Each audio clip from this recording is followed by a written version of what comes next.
So Bhubharati అక్రమార్కులు ఎంతమంది? నిందితులను గుర్తించే పనిలో పోలీసులు. కాకిల అదుపులో ఇప్పటికే 14 మంది. అత్యంత గోప్యంగా పోలీసుల విచారణ. 1-2 రోజుల్లో మీడియాకు వివరాలు. భూభారతి అక్రమాలు ఎంతమంది?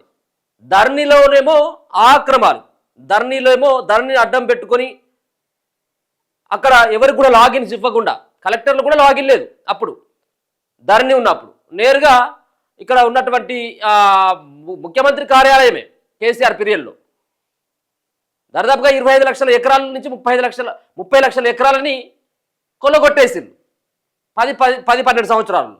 ఇప్పుడు భూభారతి ఇది ఆలు లేదు సూలు లేదు, కొడుకు పేరు ఏమో సోమలింగం అన్నట్టుగా భూభారతి ఇంకా పూర్తి స్థాయిలో ఇంకా అమలు కావట్లేదు. భూభారతిలో చాలా సంస్కరణలు చేయాలి. ఇంకా అదేదో పిల్ల పుట్ట ముందుగా కుళ్ళరాడి చేసుకున్నట్టుగా దాంట్లో ఉన్నటువంటి లొసుకులను ఆసరా చేసుకుని కోట్ల రూపాయలు ప్రభుత్వానికి రావాల్సినటువంటి కోట్ల రూపాయల ఆదాయం ఏదైతే ఉందో దాన్ని గండి కొట్టేటువంటి ప్రయత్నం కొంతమంది చేసింది. మరి కేవలం మీ సేవకు సంబంధించినటువంటి నిర్వాహకులు చేసినటువంటి వ్యవహారం అంటే దీంట్లో రిజిస్టర్ శాఖ వాళ్ళు చేసినటువంటి రిజిస్ట్రేషన్ శాఖ వాళ్ళు చేసింది ఉంది, ఎంఆర్ఓలు చేసే ఉంది, ఆర్డీఓలు కూడా చేసినటువంటి తప్పులు ఉన్నాయి. సో వాళ్ళని బాధనం చేయకుండా కేవలం మీ సేవ వాళ్ళు చేసిన కాదట్లేము, కానీ మరి సంతకాలు పెట్టి దాన్ని అప్రూవ్ చేసినటువంటి అధికారులపైన చర్యలు తీసుకోవాల్సినటువంటి ఆవశ్యకత ఎంతైనా ఉన్నది. సో దీనిపైన 1-2 రోజుల్లో మీడియాకు సైతం కూడా వివరాలు చెప్పేటువంటి ప్రయత్నం అయితే చేయబోతున్నట్టుగా తెలుస్తూ ఉన్నది.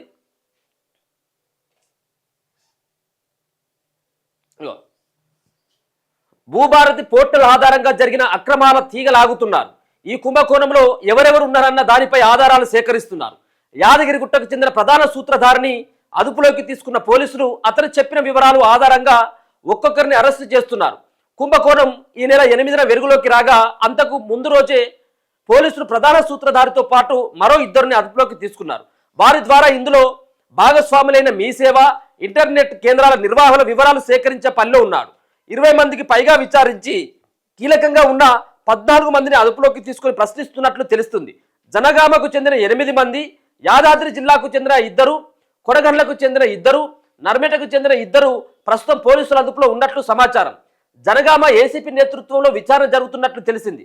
ప్రధాన సూత్రధారితో పరిచయం ఎలా ఏర్పడింది, ఏ డాక్యుమెంట్ చేశారు, అత్యధిక మొత్తంలో ఏ డాక్యుమెంట్ చేశారన్న వివరాలు ఆరాధిస్తున్నట్లు సమాచారం. రాష్ట్ర వ్యాప్తంగా జరిగిన రిజిస్ట్రేషన్లను పరిశీలించాలని అన్ని జిల్లాల కలెక్టర్లకు ఉన్నతాధికారులు ఆదేశాలు జారీ చేసిన నేపథ్యంలో ఎన్ని డాక్యుమెంట్లకు సంబంధించిన స్టాంప్ డ్యూటీని దారి మళ్లించారన్న విషయాన్ని పరిశీలిస్తున్నట్టు సమాచారం. దీనిలో ఏం లేదండి, దీంట్లో ఉన్నటువంటి ఈ కుంభకోణంలో ఉన్నటువంటి వాళ్ళంతా కూడా మీ సేవ నిర్వాహకులు, ఆన్లైన్ సెంటర్ వాళ్ళు కొంతమంది అయితే దీంట్లో ప్రధానమైనటువంటి భాగస్వామ్యం ఉన్నటువంటి వ్యక్తులు ఆ సంబంధించినటువంటి ఆ మండలంలో ఉన్నటువంటి తహసీల్దారుల యొక్క నేతృత్వంలోనే వాళ్ళ యొక్క కనుసన్నల్లోనే ఈ వ్యవహారం నడుస్తుంది. మీ సేవలు ఆన్లైన్లో అప్లికేషన్ పెడతారు, కానీ ఆమోదించాల్సినటువంటి అధికారుల యొక్క మరి గుడ్డిగా సంతకం పెట్టేస్తారా వీళ్ళేమైనా? అది కాదు కదా. అంటే వీళ్ళకి అన్నీ తెలిసే ఈ విధమైనటువంటి దోపిడికి, ఈ విధమైనటువంటి కుంభకోణానికి పాల్పడ్డారు.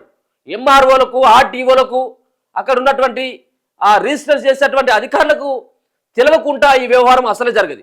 కేవలం నామమాత్రంగా 14-20 మందిని మీ సేవ నిర్వాహకులను ఆన్లైన్ సెంటర్లలో తీసుకుపోయి జైల్లో వేసినంత మాత్రాన ఇది కాదు. కానీ దీని వెనకాల ఉన్నటువంటి వ్యక్తుల యొక్క ప్రమేయం చాలా కీలకంగా ఉందని మనం అర్థం చేసుకోవచ్చు. ఈ కుంభకోణంలో భాగస్వాములు అయినటువంటి వారి బ్యాంకు ఖాతాలను, లావాదేవీలను పరిశీలిస్తున్నట్టు తెలుస్తుంది. ఈ నెల ఈ 14 మందితో పాటు మిగతా జిల్లాల్లో ఎవరెవరితో సంబంధాలు ఉన్నాయన్న కోణంలో పోలీసులు ఆరాధిస్తున్నారు. యాదాద్రి జిల్లాకు చెందిన మరో 2 అదుపులోకి తీసుకున్నట్లు సమాచారం. కొడగండ్లకు చెందిన వ్యక్తి ద్వారానే భూభారతి పోర్టల్లో లోసుకులను గుర్తించి అక్రమాలకు పాల్పడినట్లు తెలుస్తుంది. ప్రధాన సూత్రధారికి ఇతనికి సన్నిహిత సంబంధాలు ఉన్నాయని సమాచారం. కాగా ఈ కుంభకోణంపై పోలీసులు గోప్యంగా విచారణ చేస్తున్నారు. 2 రోజుల్లో ప్రెస్ మీట్ నిర్వహించేటువంటి అవకాశం కూడా ఉన్నదట. ఇగో రిజిస్ట్రేషన్లు చేసుకున్న వారికి కూడా నోటీసులు ఇచ్చిందట. ఎవరికి? రైతులకి. ప్రభుత్వ ఖజానాలో స్టాంప్ డ్యూటీ జమ కాని రిజిస్టర్ డాక్యుమెంట్లకు సంబంధించిన జనగామ రెవెన్యూ అధికారులు ఇటీవల కొందరికి నోటీసులు ఇచ్చారు. రిజిస్ట్రేషన్కు సంబంధించిన స్టాంప్ డ్యూటీ ప్రభుత్వానికి జమ కాలేదని, దాన్ని చెల్లించాలంటూ రిజిస్ట్రేషన్లు చేసుకున్న వారికి జనగామ తహసీల్దార్ నోటీసులు ఇచ్చారు. ఈ నోటీసులపై తీవ్ర వ్యతిరేకత వ్యక్తమవుతుంది. నిందితులను గుర్తించి రికవరీ చేసుకోకుండా తమకు నోటీసులు ఇవ్వమేంటని ప్రశ్నించారు. మరోవైపు ఈ అంశంపై స్పందించేందుకు అధికారులు నిరాకరిస్తున్నారు. ఇక చూడలిగా ఎట్లా ఉన్నది ఏదో దొంగని పట్టుకోలేక ఇప్పుడు వాళ్ళు ఎవరైతే పట్టించినటువంటి వాళ్ళని నిందితులుగా ఇప్పుడు గుర్తించేటువంటి పనులు ఇప్పుడు అధికారులు ఉన్నారు. ఇప్పుడు ఏది ఇప్పుడు పిటిషన్ ఇచ్చిన పోలీస్ స్టేషన్లో నేను నా సంబంధించినటువంటి డాక్యుమెంట్ రిజిస్ట్రేషన్ కోసం నేను ₹1,00,000 కట్టినా కానీ నాకు ఈ ₹1,00,000 సంబంధించినటువంటి రిసిప్ట్ రాలేదు, కేవలం ₹1,000 సంబంధించిన రిసిప్ట్ మాత్రం ఉంది అని చెప్పేసి దీనిలో ఏదో అవకతవకలు జరిగినాయి అని చెప్పేసి పోలీసులకి ఫిర్యాదు చేసినటువంటి ఎవరైతే రిజిస్ట్రేషన్ చేసుకుంటున్నటువంటి వ్యక్తులు ఎవరైతే ఉన్నారో వాళ్ళు ఇస్తే వాళ్ళపైనే వాళ్ళకి నోటీసులు ఇచ్చి మీరు రావాలి విచారణకు అని చెప్తున్నట్టుగా ఎట్లా ఉంది చూడలిగా. సో మొత్తానికి దీంట్లో చాలా కుంభకోణం జరిగింది, కొన్ని కోట్ల రూపాయల కుంభకోణం జరిగింది. ఇంకా ఇది తెర మీదకి రాలే. భూభారతిలో అసలు ఏంటి, ఏ కాలమ్స్ ఉన్నాయి ఏంటిది అనేది ఇంకా ప్రజలకు అవగాహన లేదు, ముఖ్యంగా రైతులకు అంతకంటే లేదు.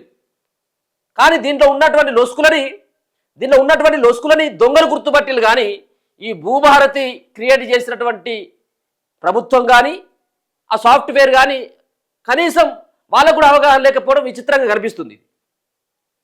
సో చూడాలి ఎంతమంది ఉన్నారు దీంట్లో, ప్రభుత్వంలో ఉన్నటువంటి అధికారులు ఏ విధంగా సహకరించిళ్ళు, దీనిలో తహసీల్దారుల యొక్క పాత్ర ఎంత, మీ సేవ నిర్వాహకుల యొక్క పాత్ర ఏంటిది అన్నటువంటిది కూడా మరి అది పూర్తి స్థాయిలో రావాలి బయటికి.